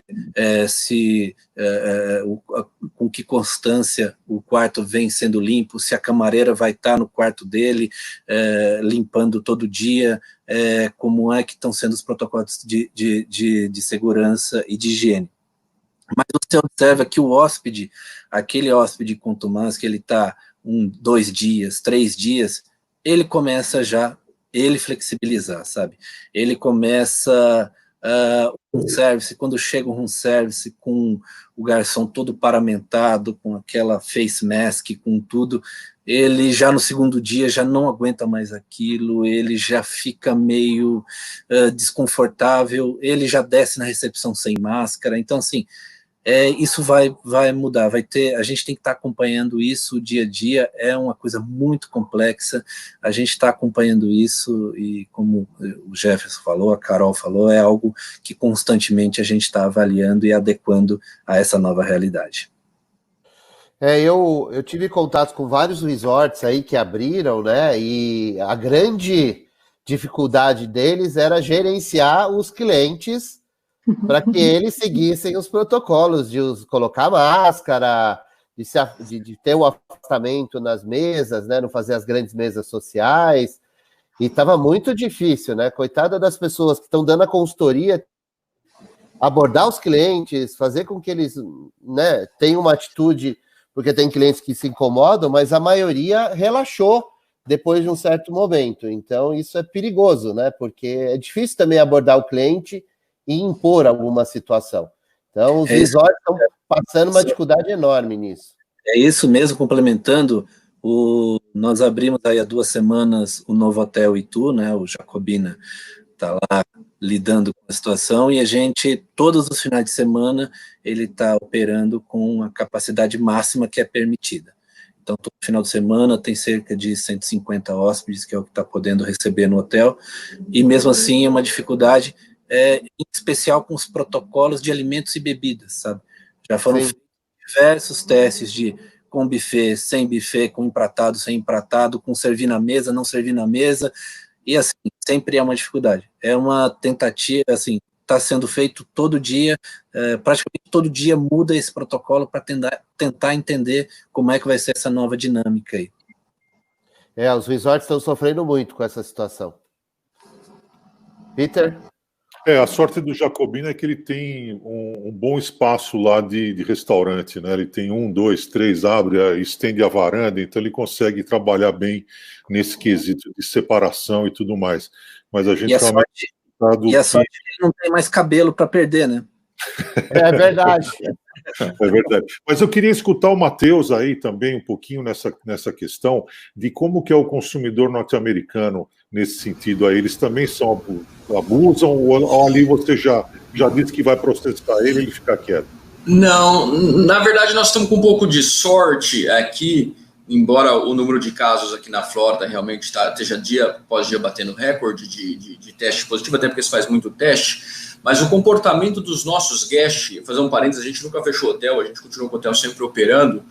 Nós temos um momento em que o condado aqui, o county, ele se foi mandatório o uso da máscara. Então, para você poder estar na rua, você tem que usar máscara. Então, isso nos favoreceu muito. Então, hoje, esse tipo de dor de cabeça, graças a Deus, eu não tenho, porque se o guest, na hora que ele entra no lobby, a gente orienta ele voltar para o carro, pegar a máscara, ou ir comprar uma máscara e voltar para o lobby do hotel. Então, essa conscientização para nós está muito mais fácil, e com os nossos colaboradores também, quer dizer, todo mundo nessa questão de segurança. Eu acho que essa conscientização de deixa eu preservar, deixa eu respeitar o próximo, deixa eu seguir a linha, nesse sentido, eu posso dizer que nós estamos tranquilos aqui. Eu acho que desse perrenho aí, felizmente, a gente não está passando aqui no hotel, não. Legal, obrigado. A gente sabe que esses protocolos, essa aplicação de protocolos, não é simples nem barata, né? Pelo contrário, né? E como é que foi fazer essa conta, né? E fechar nessa operação, já que está com a demanda tão baixa, né? Os hotéis quase sem hóspedes e tal. Como é que foi? É uma pergunta para todos. Eu começo com a Maria Carolina seguindo a etiqueta. Obrigada, Peter. Peter, acho que é um momento de muita criatividade de todos e de muita parceria e de comunicação com os proprietários, né? Fizemos, nós, pelo menos a Wyndham, desde que começou todo o processo, toda a situação fora do normal, fizemos várias flexibilizações. Então, mesmo postergação de pagamentos de royalties, de FIIs, nós postergamos várias taxas, vários FIIs, tudo que era questão de que deveria ser feito até aquela data, essas datas também foram prorrogadas conforme as auditorias que haviam sido feitas, ou seja, foi um momento de muita parceria realmente com cada empreendedor e buscando realmente a solução para o problema que era cortar custos, sim. Então, a equipe de operações teve muita proximidade com os hotéis para ver onde estavam, sim, os gargalos que podiam reduzir, que podiam melhorar para gerar uma maior, ou não talvez uma maior rentabilidade, mas para não gerar tanto prejuízos nesse momento. E o que a gente tem visto, assim, a base da comunicação é fundamental, né, Peter? Quando a gente tem esse relacionamento com os clientes, quando a gente tem essa proximidade com os clientes, foi fundamental para a gente. Então, assim, desde o primeiro momento que tudo que estava acontecendo, nós apoiamos muito em termos de treinamento, fizemos treinamentos de OTAs, fizemos treinamentos de legislação trabalhista com os advogados, fizemos treinamento de revenue management, ou seja, foi um momento de estar próximo dos proprietários, dos investidores, vendo o que precisava ser feito para cada hotel, mas também das equipes. porque elas mesmas acabavam encontrando as soluções para o seu hotel. Eles conhecem muito bem a operação, eles são os donos da operação. Nada melhor do que eles saberem o que deve ser feito, de redução de custo, de redução de pessoal, são eles que podem saber, são quem está realmente lá dentro da operação. Então, acho que foi fundamental, sim, essa aproximação e esse bom relacionamento com os franqueados para cada um poder identificar. Parte da operadora, sim, fomos flexíveis em vários aspectos e sabemos que isso foi o nosso compromisso como a empresa teve com os proprietários, e eu escutei de vários clientes que nunca estiveram tão próximos, e muitas pessoas até comentaram, olha, Carol, eu nunca vou me esquecer desse apoio que a Wyndham está dando para a gente nesse momento, pode contar com a gente sempre, porque vocês estão sendo fundamentais para a gente, vocês estão demonstrando que realmente na dificuldade é uma parceria que nós estamos juntos. Perfeito, obrigado. Bluvol? Fala, Peter. Realmente é um desafio, né, a situação que a gente está vivendo, mas aqui na Atlântica a gente procurou olhar por alguns prismas, né? Primeiro, é fato, não tem como fugir de uma realidade de um investimento em protocolo, né? Isso é a base mínima de segurança, de padrão para se voltar a operar. Aqui na Atlântica, a gente implementou padrões rígidos com o INCOR, que são auditados também pela Bureau Veritas, mas acho que a gente tem dois tipos de custos, né? Um que é o one-off, que é nesse exato momento. Então, acrílico em recepção, questão de álcool gel, dispenser, e aí a gente conseguiu, aí, com o efeito rede, que a gente fala, né? Ter um custo acessível para a implementação desse custo inicial junto aos empreendimentos. Vai haver, e é natural, né, na recorrência da operação, um custo proporcional com descartáveis, enfim, que aí ele vai aumentando conforme a ocupação. É um custo que anteriormente não havia, mas, em contrapartida, também mudou um pouco a perspectiva da operação. Então, por exemplo, papelaria, quartos, áreas comuns, que antes existiam, né, vão passar a não existir mais, ou numa quantidade muito inferior, muita coisa vai ser feita de forma digitalizada. Então, existe, de certa forma, uma compensação nesses dois fatores. E, reforçando também o que a Carol falou, acho que é um momento que toda a cadeia ele acabou se unindo, né? Então, aqui na Atlântica também, sempre estivemos atrás de costuma falar de centavos na redução de custos, né? Mas ele nunca foi tão intenso como agora, é uma busca frenética, né, por redução de custos operacionais, para que se possa, né, no contraponto, ter alguns gastos adicionais e minimizar a situação dos investidores nesse momento. Obviamente, houve uma reeducação de custos, de estrutura, que é normal, até que a demanda ela comece a retornar, e também queria aqui fazer um agradecimento público também aos nossos fornecedores. Hoje, dentro da nossa plataforma, a gente tem mais de 5.000 fornecedores, né? Conseguimos, basicamente, com a parceria deles, renegociar, né, custos operacionais nesse momento difícil que o setor está passando, e, obviamente, isso é 100% repassado para as operações. Então, respondendo de forma objetiva, não tem como fugir de alguns custos iniciais.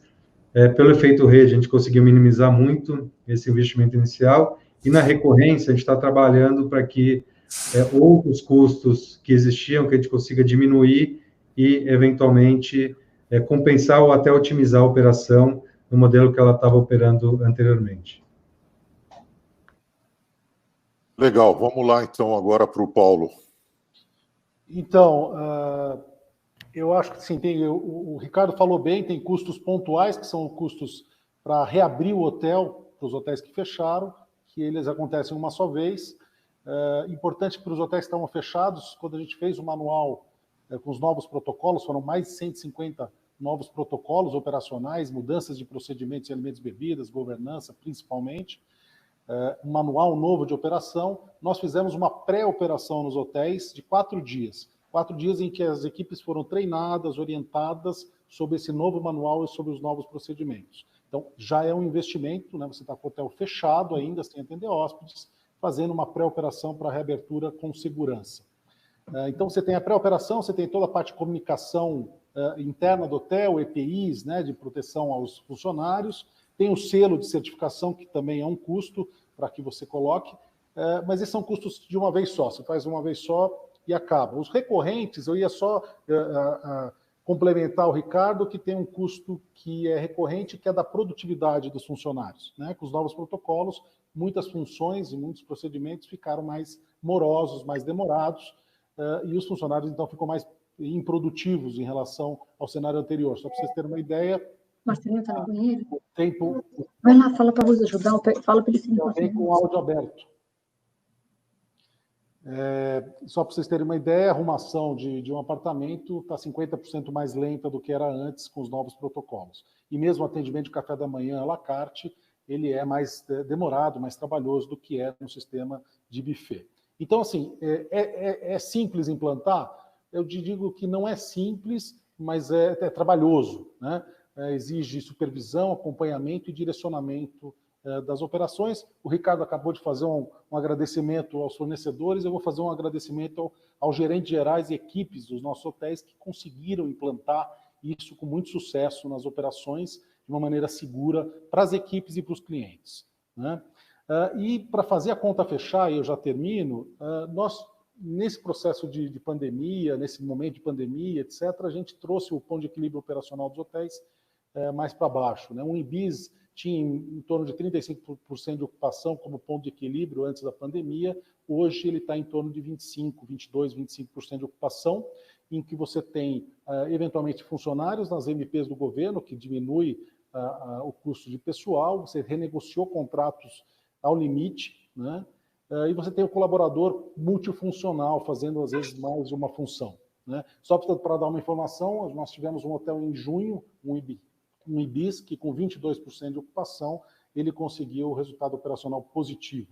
E nós temos também um Ibis na região de Porto Alegre, que é o Ibis Porto Alegre Aeroporto, que em julho já vai distribuir resultado aos investidores, tendo compensado o prejuízo dos meses anteriores, né? Talvez seja um dos primeiros hotéis do Brasil a voltar a dar resultado dos hotéis que fecharam, né?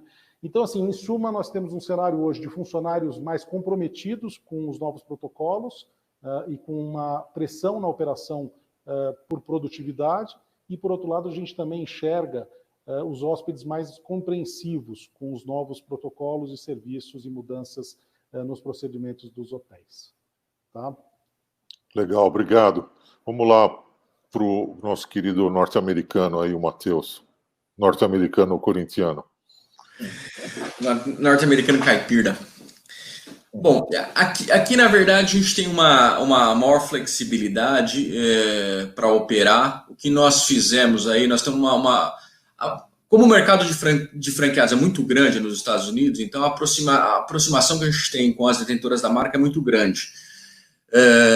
Nós apresentamos um plano de trabalho para esse momento pandêmico, uma vez que a gente optou em não fechar o hotel em nenhum momento. Então, de 14 de março, mais ou menos, até 6 de junho, a gente reduziu a operação. Para vocês terem uma ideia, essa é a beleza do momento americano, a gente fechou o hotel em determinados momentos. Fechou, não tinha ninguém, não tinha front desk. A gente fechou o hotel, a gente reduziu a hora do front desk, passou a chave no lobby, e depois disso era só por um telefone de emergência que as coisas aconteciam.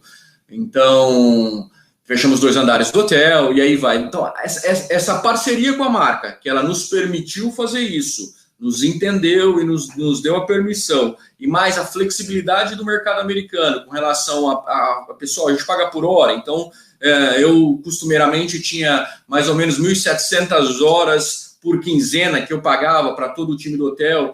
Durante a pandemia eu pagava 300 horas e agora, em junho, que a gente já voltou, a gente já está trabalhando na casa de 58% de ocupação média, eu estou gastando 700 horas por quinzena, porque a gente deixa de fazer arrumação nos quartos com guest, não se faz. O guest americano, basicamente, ele já era um guest adepto ao DND, ele já não queria muito arrumação, mesmo no momento normal, ele é meio isolado nesse sentido, então isso não foi um grande problema para a gente, diferente do turista brasileiro, quando chega ele quer arrumação diária, ele quer uma faxina e tal, mas a gente não tem um mercado internacional hoje atuando, então isso é atendido com muita facilidade. Então, nos permitiu muito, a realidade do nosso negócio, a realidade desse público, dessa demanda, nos permitiu facilmente se adaptar com a nossa queda de receita. Então, o grande problema da hotelaria não é o custo para implementar isso. O grande problema é a falta de receita. Quer dizer, e a gente conseguiu fazer a operação se encaixar com isso. Isso é uma coisa. E eu tenho um investidor, um proprietário, que ele é muito atuante na área financeira, e ele nos ajuda aí a cuidar de todos os centavos. Mas eu não posso deixar de enaltecer aqui a parceria com a marca, que ela, nesse momento, olhou e falou: o que vocês precisam para não colocar a mão no bolso? E ela nos permitiu operacionalmente adaptar o hotel para a nossa realidade, para tudo que era possível para a gente conseguir. E na hora que o mercado voltou, que foi quando o governador começou a fase 1, fase 2, fase 3, como a gente já não estava nunca fechado, a gente saiu na frente. Em junho, só de título de curiosidade, uma coisa muito louca, por 17 dias eu tive 91% de ocupação acumulada. Por quê? 65% da hotelaria estava fechada. Então, quando começou a ter uma demandinha, esses que estavam abertos, voltou. Lógico, a alegria de pobre dura pouco, eu não tenho mais esses 91, minha ocupação média é de 58, mas, enfim, isso é um motivo para a gente conseguir trabalhar e adequar e, principalmente, conseguir pagar as contas. Eu acho que no momento que a gente não deixar o caixa no vermelho, é uma coisa muito boa. E o último parênteses que eu faço, antes de escutar aqui o tempo, é o seguinte: eu acho que essa situação, hoje o investidor entende esse momento, o guest entende esse momento, então está muito positivo para se trabalhar esse dark moment, está muito positivo para todo mundo se dar a mão, para todo mundo se ajudar. Eu acho que todo mundo vai ter dor, todo mundo vai ter, mas nesse momento vai doer menos, embora vai sangrar bastante, mas vai ter menos dor quando todo mundo está na mesma página, no mesmo objetivo. E acho que essa pandemia, como sofre todo mundo, todos os lados, todos os segmentos, isso facilita muito para nós, hoteleiro, conseguir dar a volta por cima. Bela colocação aí no final aí da força, né, da união, e de todo mundo estar engajado nisso. Acho que essa é a grande lição que fica não só para os hoteleiros, mas para a humanidade, né? De estar todo mundo no mesmo oceano. Mas vamos lá escutar o Isaac em relação a isso. Parabéns aí pelos depoimentos, concordo com todos, e nós seguimos os protocolos da COR, os protocolos... Eu sou presidente dos sindicatos hotéis de 9 cidades, de hotéis, bares e restaurantes similares. Para vocês terem uma ideia, até fiscalização eu tenho feito em restaurantes, em hotéis, e eu acho que um momento muito importante é que está todo mundo solidário ao Covid-19. Então, todas as pessoas estão entendendo, e todas as ações que nós tomamos com nossos colaboradores, com as comunidades, têm sido muito bem aceitas, e as pessoas se sensibilizam com muita facilidade. E eu acho que a gente tem que ser um momento de solidariedade e pensar positivamente que nós estamos passando. Eu acho que a curva está caindo e nós vamos estar vivendo em breve em melhores momentos. E parabéns a todas as bandeiras, que eu vi aí vários depoimentos das principais bandeiras mundiais, e eu fico muito feliz em poder aprender um pouco com vocês. Obrigado. Obrigado. Para finalizar essa pergunta, então, vamos lá para o Rio de Janeiro com o Ricardo e também com o Fernando, se quiser participar. Bom, o que nós queremos falar a respeito da questão do futuro?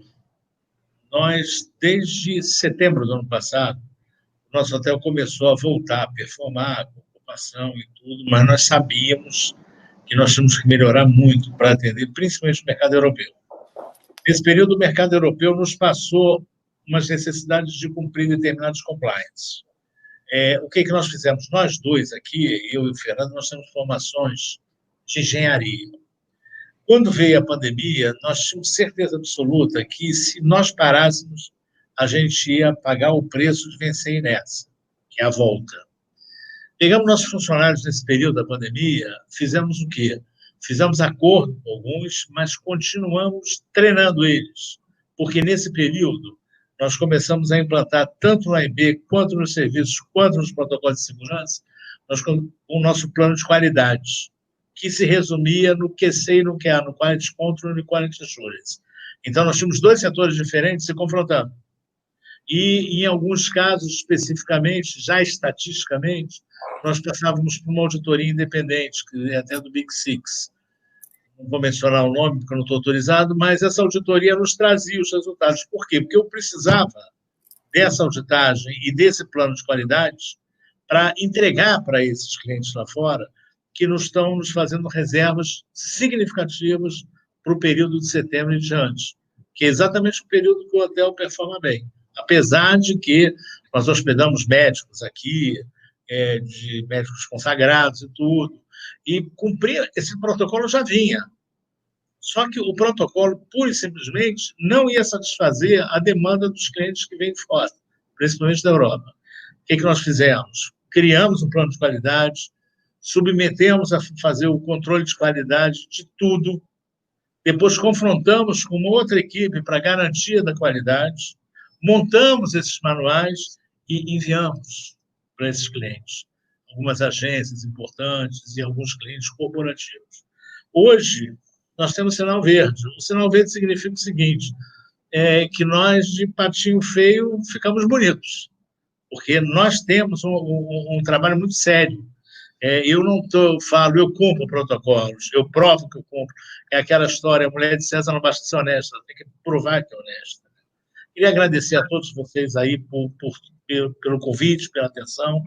Fernando queria até falar sobre a questão de custo, que custo, para nós, que era um hotel que já vinha capengando um pouco, há um ano atrás, nós tivemos que fazer uma redução brutal de custos. Né, isso aí foi muito bom para nós, porque o que aconteceu? Nós já vimos fazendo essa quando chegou a pandemia, nós não fomos pegos assim pela pandemia. Chegou a pandemia, não retornamos, depois a gente já vinha fazendo essa redução de custos, a gente fez uma redução de custos de pessoal enorme, tá? Isso no passado não pela pandemia, pelo hotel.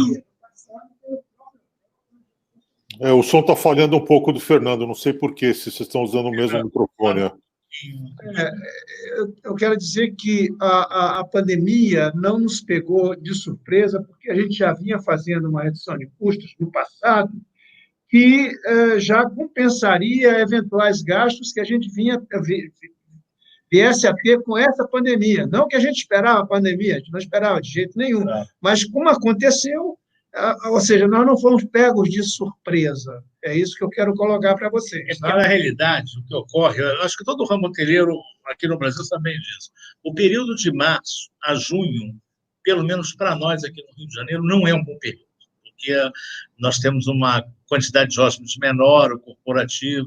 Então, nós já tínhamos programado para esse período de março a junho para começar a fazer o treinamento e atender as solicitações do exterior. E conversamos muito com a Maria Carolina sobre isso, com a Natália em marketing. A nossa equipe hoje, por exemplo, de marketing, tudo estava muito focada nisso. Então, ela recebia as solicitações e nós digeríamos dentro do hotel, dentro da estrutura. O que aconteceu muito aqui no nosso hotel? Como o hotel era um hotel muito bonito, muito grande no passado, tudo, e estava começando a vir uma certa deterioração, os funcionários que ficaram vestiram a camisa, quiseram realmente fazer um negócio. Nós tivemos a felicidade de trazer uma operadora com um gerente como o Walter Novaes, que ele trouxe o estímulo, ele criou coisas. E eu e Fernando, a gente sempre apoiou isso, que a gente sabia, em negócios, se você copiar o que o outro faz, não adianta nada. Você tem que criar. E porque fatalmente vão copiar suas criações. Quando copiarem, você cria de novo. Esse é o símbolo da vida, tá? Eu queria agradecer muito a vocês todos. Excelente. Excelente a sua colocação aí. Obrigado. O que o Ricardo colocou, durante a pandemia, nós não fechamos essas portas, em nenhum momento. Ou seja, o hotel continua... O microfone, de novo, não está legal. Durante a pandemia, nós não fechamos o hotel. 90% dos hotéis no Rio de Janeiro ficaram fechados, tá? Mas nós não ficamos fechados em momento nenhum. Graças a essa redução de custos que a gente fez no passado. Tá? Entendeu? Isso motivou muito o nosso pessoal a manter, ou seja, a máquina andando, com a ajuda muito forte, a cooperação muito forte entre os colaboradores e a Winda, entendeu? A participação da Winda foi muito forte nisso. A própria Winda sentiu que os nossos colaboradores vestiram uma camisa. O seguinte, nós precisamos fazer com que se cumpra os protocolos básicos de segurança. E, para isso, nós tínhamos que convencer muito mais os nossos colaboradores do que os nossos hóspedes. Quando o hóspede veio, ele foi contaminado porque ele não era repreendido. E havia uma conversa com ele, do colaborador, olha, isso aqui é importante, até para preservar a tua saúde. Porque se eu tiro a minha máscara, eu estou te expondo. Agora, se você está sem máscara, você pode expor as pessoas. E isso gerou um movimento muito favorável para a gente. Nós temos um sistema de segurança muito forte, câmeras praticamente o hotel inteiro, 100% do hotel. Então, na realidade, o que eu gostaria de compartilhar com todos os meus colegas é o seguinte, hoje nós estamos num momento de uma certa felicidade, porque estamos colhendo o que plantamos. Maravilha. Tenho certeza que vocês todos vão ter isso também, porque a questão é bem simples, né, Peter? Você plantou, você colhe. Sim, exatamente. Parabéns aí pela postura de vocês e vamos em frente agora. Já estamos chegando quase no final, já estamos a quase 5 minutos do final. Jefferson, por favor. Tem mais uma pergunta aqui. A Maria Carolina já respondeu, né, na anterior sobre a questão da flexibilização da Windham com relação a FIIs, né, apoiando aí os franqueados. E aí eu replico essa para o Rômulo. Rômulo, o que a Cor fez aí para ajudar, né, os franqueados nesse momento difícil de baixa receita com relação aos FIIs, custo de distribuição, uso de marca? Como que foi a postura da Cor? Tem mais uma pergunta depois, só para deixar claro, tá bom? Vai lá, Rômulo. Beleza. Bom, a gente postergou pagamentos, né, tudo que tinha, a gente tem que lembrar que essa crise começou em março, que é quando os franqueados estavam fazendo os pagamentos referente ao mês de fevereiro, né? Então, desde fevereiro, a gente está avaliando os royalties, todos os FIIs que foram cobrados e postergando esses pagamentos, entendendo a situação de caixa dos hotéis. A gente tem contratualmente nos hotéis, mesmo a gente recolhe um fundo de reserva, então imediatamente a gente autorizou que esse fundo de reserva fosse utilizado na operação dos hotéis para cobrir todo tipo de despesa operacional, então isso foi também autorizado, e a gente está nesse processo agora de desenvolvimento, buscando também flexibilizar as taxas, flexibilizar os royalties de uma forma a atrair novos hotéis.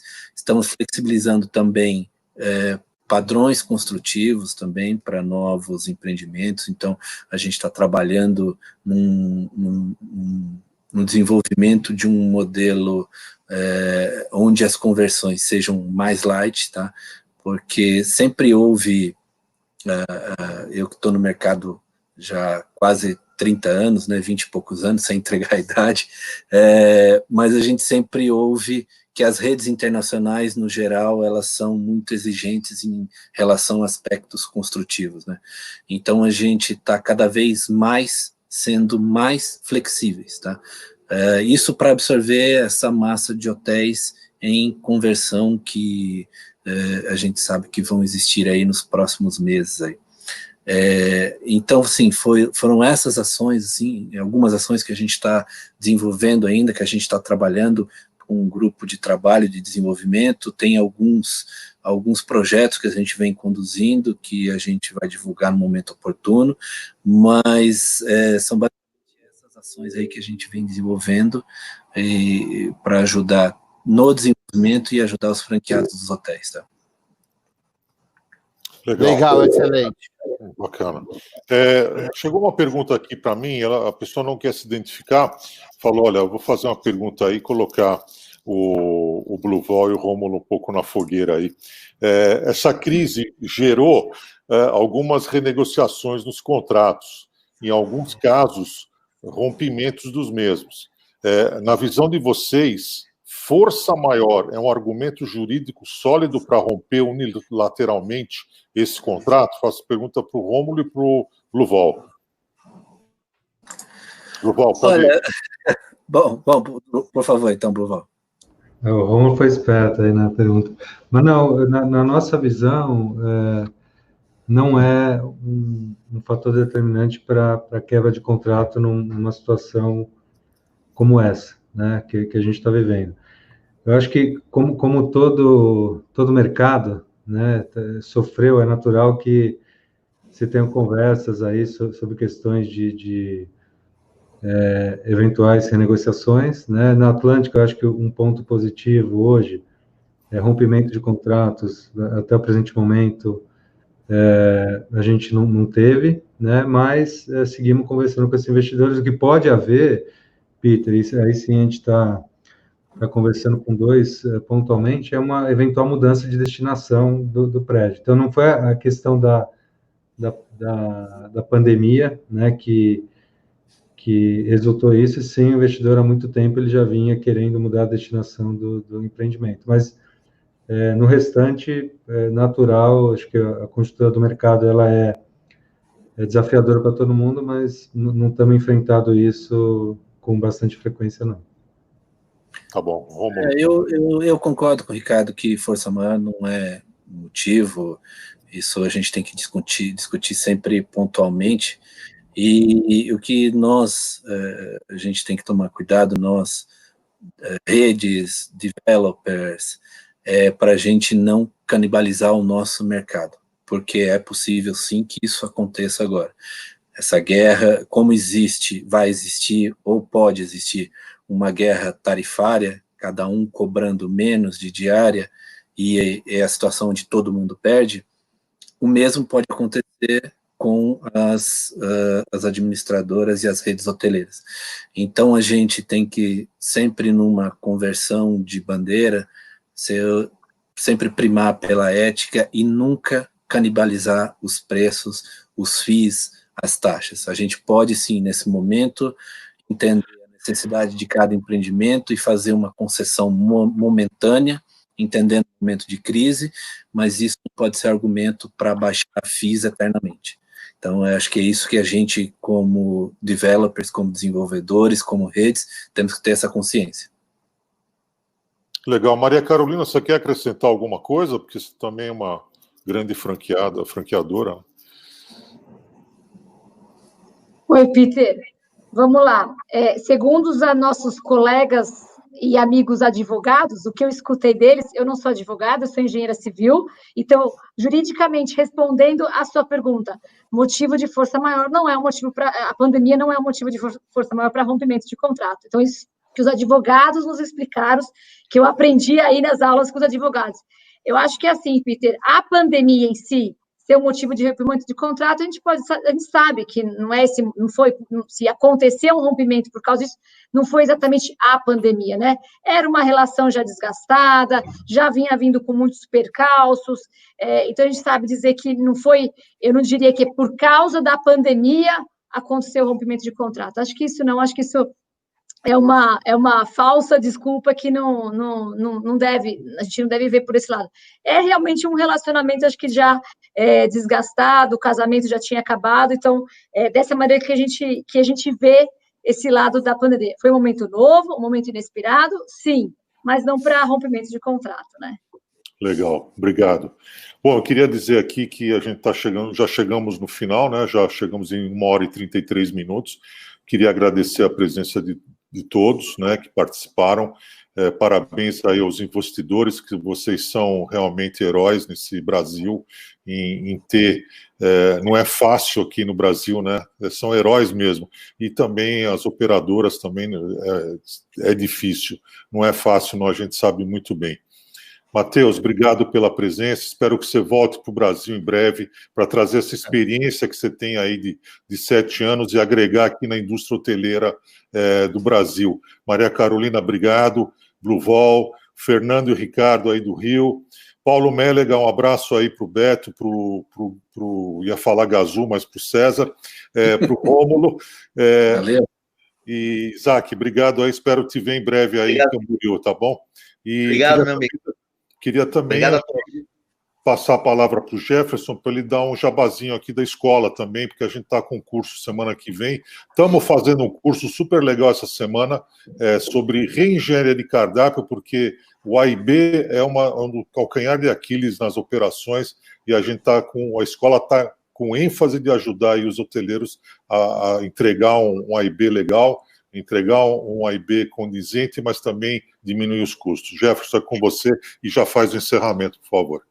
Bom, queria agradecer a presença de todos, né, em meu nome, em nome da escola, em nome do Peter também, um prazer conversar com os amigos, toda a live que a gente está aqui com é muito prazeroso trocar as ideias, e o Peter falou que é muito interessante, né, essa semana a gente tem o curso de Engenharia de Cardápios com o Rodrigo Mesada, que é o chefe do Hilton, que trabalhou no Sofitel em Dubai, trabalhou em outras redes internacionais, e está passando muito sobre a experiência de compor um cardápio eficiente com foco nesse Covid, e também está falando muito sobre grab and go e delivery, né? Porque são alternativas importantes com relação a resultado na área de alimentos e bebidas nos hotéis. E a semana que vem a gente tem um curso de protocolos de alimentos e bebidas, um tema também bastante relevante, com a Maria Isabel, é uma nutricionista aí que trabalha para várias empresas hoteleiras nacionais, internacionais, redes de resorts, e ela clarifica toda essa parte de manuseio, utilização dos equipamentos, EPIs, manuseio dos alimentos, estocagem, dentro dessa área de alimentos e bebidas, com base, né, na realidade do Covid. É um curso bastante interessante, a gente já está na segunda turma, né, de tão bem sucedido que ele foi. Em agosto a gente abre novos cursos aí, né, sobre precificação, porque a gente está no momento de falar sobre preços, de RM também, que é um tema que as pessoas têm bastante interesse, principalmente nessa nova realidade, e um curso sobre delivery na plataforma digital. Então, são os nossos próximos cursos aí que a gente vai lançar em breve, né, nas próximas lives. Gente, obrigado, um bom final de tarde a todos, né, para os nossos ouvintes, né, quem também está nos assistindo, e continuem, nos deem dicas de temas, de caminhos a gente seguir, porque o nosso objetivo é clarificar sempre aí o ponto de vista de quem está nos ouvindo. Tá bom? E obrigado ao R1 também, Andréia, Rafael e toda a equipe da R1, e também ao pessoal do WTC que nos recebe ali nos estúdios. Grande abraço. Abraço a todos, até a próxima quarta-feira. Um abraço.